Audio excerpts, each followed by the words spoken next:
کے امیروں کو اپنا قصہ غم سنانے کی ضرورت نہیں ہے۔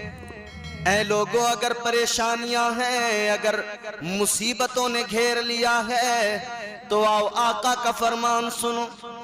تاجدار مدینہ امام الانبیاء سید کونین صلی اللہ تعالیٰ علیہ وسلم نے ارشاد فرمایا، میرے آقا فرماتے ہیں جب بھی کوئی مشکل آئے، کوئی پریشانی آئے، کسی دنیا دار کے آگے ہاتھ نہ پھیلانا، دنیا والوں کو اپنا غم نہ سنانا، اپنی پریشانی نہ سنانا، ان کے آگے ہاتھ نہ پھیلانا، بلکہ میرے آقا فرماتے ہیں جب بھی کوئی مشکل وقت آئے تو رات کی تنہائی میں 2 رکعت نماز نفل ادا کرنا اور رو رو کے اللہ کے حضور اپنا قصہ غم بیان کر دینا، اپنے مالک کو اپنا قصہ غم سنا دینا، عرض کر دینا پروردگار میں بڑا پریشان ہوں، مالک میرا کاروبار بند ہو گیا ہے، اے میرے خالق میں بڑا پریشان ہوں، معاشی اقتصادی حالات بہتر نہیں ہے۔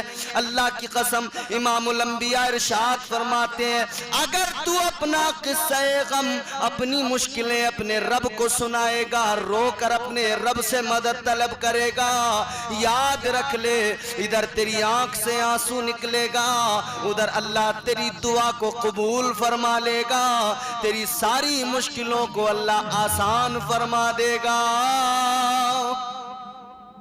وہ نوازنے پہ آئے تو نواز دے زمانہ، وہ نوازنے پہ آئے تو نواز دے زمانہ، وہ کریم ہی جو ٹھہرا تو کرم کا کیا ٹھکانہ۔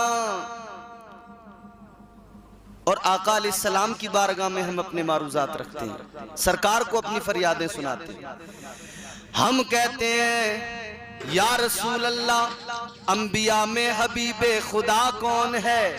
آپ ہیں یا نبی دوسرا کون ہے؟ اور مانگتا اس لیے ہوں کہ مختار ہو، ورنہ محتاج سے مانگتا کون ہے؟ اے میرے عزیزو آؤ ایک روایت سناتا ہوں، میرے آقا سید کونین صلی اللہ تعالیٰ علیہ وسلم کی بارگاہ میں ایک مانگنے والا ایک سائل آ گیا۔ آج دیکھا ہوگا اپنے مساجد میں جگہ جگہ لوگ اپنے معاملات اور اپنی پریشانیاں سنا کر دست سوال دراز کرتے ہیں، اور ہماری قوم کے امیروں نے بھی یہی کیا ہے کہ صرف تھوڑی وقت پر تھوڑی مدد کر کے قوم کو صرف بھکاری ہی بنایا ہے۔ تعداد بڑھتی جا رہی ہے، مسلم نوجوان افسوس ہوتا ہے کئی بار دیکھ کر کہ ایسے ایسے نوجوان جو بڑے شاندار جسامت ہونے کے باوجود بھی بھیک مانگتے نظر آتے ہیں۔ اور دوسری بات، یہ دست سوال جب آدمی پھیلاتا ہے نا، کسی کے آگے ہاتھ پھیلاتا ہے تو ہمیشہ پھر اسے نظریں جھکا کے زندگی گزارنی پڑتی ہے۔ ادھر ادھر دنیا داروں سے مانگنا چھوڑو، اپنے رب سے مانگو، اس سے مدد حاصل کرو۔ میرے مصطفیٰ کریم صلی اللہ تعالی علیہ وسلم نے کیا سکھایا ہے؟ اللہ اللہ تاجدار مدینہ کی بارگاہ میں ایک مانگنے والا سائل آ گیا، عرض کرنے لگا یا رسول اللہ آقا میں بڑا پریشان ہوں، یا رسول اللہ بڑا غریب ہوں، میری مدد فرمائیے۔ میرے آقا تاجدار مدینہ امام الانبیاء صلی اللہ تعالیٰ علیہ وسلم ارشاد فرماتے ہیں یہ بتا تیرے پاس کیا کیا ہے؟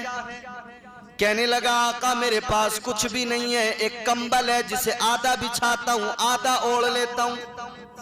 آقا فرماتے ہیں اور کیا ہے تیرے پاس؟ عرض کرنے لگا یا رسول اللہ ایک پیالہ ہے جس سے میں پانی پی لیا کرتا ہوں۔ میرے آقا کی بارگاہ میں وہ عرض کرتا ہے آقا ان 2 چیزوں کے علاوہ تیسری چیز کوئی نہیں۔ یا رسول اللہ میرے پاس اس کے علاوہ کچھ نہیں ہے۔ اللہ اللہ میرے آقا فرماتے ہیں جا دونوں چیزوں کو لے کر آ جا۔ امام الانبیاء فرماتے ہیں بھیک مانگنے کی ضرورت نہیں ہے، دست سوال دراز کرنے کی ضرورت نہیں ہے، جا ان دونوں چیزوں کو لے کر آ جا۔ اللہ اللہ وہ گیا، وہ کمبل بھی لے کر آ گیا، پیالہ بھی لے کر آ گیا۔ میرے آقا کی بارگاہ میں امام الانبیاء تاجدار مدینہ سید کونین صلی اللہ تعالی علیہ وسلم نے صحابہ سے فرمایا یہ کمبل ہے، یہ پیالہ ہے، بتاؤ تم سب میں کون ہے جو اس کو خریدے، اس کی بولی لگاؤ، اس کو کون خریدنے والا ہے؟ اللہ اللہ ایک صحابی کہنے لگے یا رسول اللہ میں 1 دینار میں اس کو خریدتا ہوں۔ میرے آقا فرماتے نہیں، بولی بڑھائی جائے، یہ کم ہے۔ ایک اور صحابی عرض کرنے لگے یا رسول اللہ 2 دینار میں میں خریدتا ہوں۔ اللہ اللہ 2 دینار میں سودا ہو گیا۔ میرے آقا نے 2 دینار میں وہ کمبل اور وہ پیالہ فروخت کر دیا۔ آج ہم سوچتے نا بہت پیسہ چاہیے، بہت انویسٹمنٹ کرنے کے لیے، پھر کہیں کاروبار شروع ہوگا۔ ارے بھائی کہیں سے تو شروعات کرے گا، بہت زیادہ کے چکر میں پھر بھیک مانگنے سے تو بہتر ہے کہ تو کوئی چھوٹا موٹا کاروبار کام شروع کر دے۔ 2 دینار میں بیچ دیا، 2 دینار ملے۔ سرکار کائنات فخر موجودات صلی اللہ تعالی علیہ وسلم نے فرمایا جا کلاڑی خرید کے لا، رسی خرید کر لا۔ اللہ اکبر کبیرہ، کلاڑی خرید کر لائی گئی، رسی بھی لائی گئی۔ میرے آقا نے اس کلاڑی کے اندر جستہ اپنے ہاتھ سے لگایا اور مصطفیٰ کریم صلی اللہ تعالی علیہ وسلم نے اس کو دے کر فرمایا بھیک مانگنے کی ضرورت نہیں ہے، ہاتھ پھیلانے کی کسی کے آگے ضرورت نہیں ہے، جا جنگل چلا جا، جا لکڑیاں کاٹ کر لا، ان کو بیچ فروخت کر، اللہ تجھے برکتیں عطا فرمائے گا۔ اللہ اکبر کبیرہ، وہ شخص آقا کی بارگاہ سے چلا گیا، اپنے کام کاج میں لگ گیا، جنگل جاتا، لکڑیاں کاٹ کے لاتا، فروخت کرتا۔ اب روزانہ کا یہی معمول ہو گیا، جنگل جاتا، لکڑیاں کاٹ کر لاتا، لکڑیوں کو لا کر فروخت کر دیا کرتا، بازار میں بیچ دیا کرتا۔ اللہ اللہ کچھ وقت گزرا، صحابہ کہتے ہیں ایک مرتبہ پھر وہ شخص آقا کی بارگاہ میں آیا، امام الانبیاء تاجدار مدینہ کی بارگاہ میں آیا۔ میرے آقا فرماتے ہیں کیا ہوا، تیری حالت کیسی ہے، کیا حال ہے؟ اللہ اللہ آقا کی بارگاہ میں عرض کرنے لگا یا رسول اللہ، اے میرے آقا، آپ نے مجھے وہ کلہاڑی اور وہ رسی دے کر فرمایا تھا جا کام کر، اللہ تجھے برکتوں سے نوازے گا۔ یا رسول اللہ، کل میرے پاس اوڑھنے کے لیے کچھ نہیں تھا، بچھانے کے لیے کچھ نہیں تھا، 1 کمبل تھا، آدھا بچھاتا تھا، آدھا اوڑھتا تھا۔ یا رسول اللہ، اب میرا ہی نہیں بلکہ سارے گھر والوں کو بستر بھی خرید کر میں نے دے دیے۔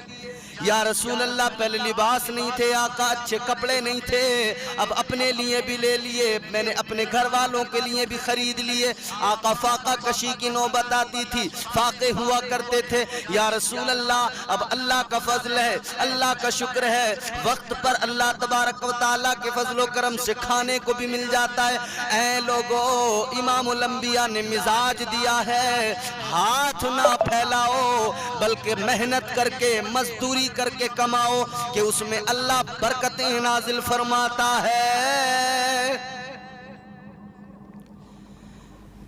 اور جب آدمی ہاتھ پھیلاتا ہے تو کہیں دھتکار دیا جاتا ہے۔ دنیا کے آگے پھیلاؤ گے دنیا دھتکار دے گی۔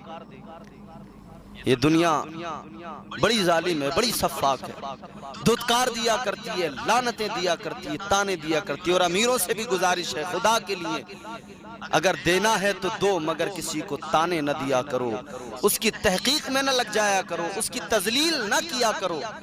دینا ہے، اللہ نے تمہیں نوازا ہے تو دیا کرو، اور تم دو گے تو اس پر احسان نہیں کرو گے، بلکہ اللہ تبارک و تعالیٰ کا وعدہ ہے من جاء بالحسنۃ فلہ عشر امثالھا، اللہ نے فرمایا ہے جو راہ خدا میں 1 خرچ کرے گا اللہ تعالیٰ اسے 1 کے بدلے 10 عطا فرمائے گا۔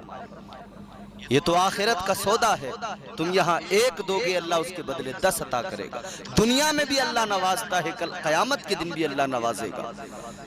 تو دے کر اس غریب پر تم نے احسان نہیں کیا۔ آج کل تو معاملہ عجیب ہو گیا، اگر کوئی کسی کی مدد بھی کرنے جاتا ہے تو وہ منور رانا نے کہا ہے نا، مدد بھی شہر کے جلنے کے بعد آتی ہے۔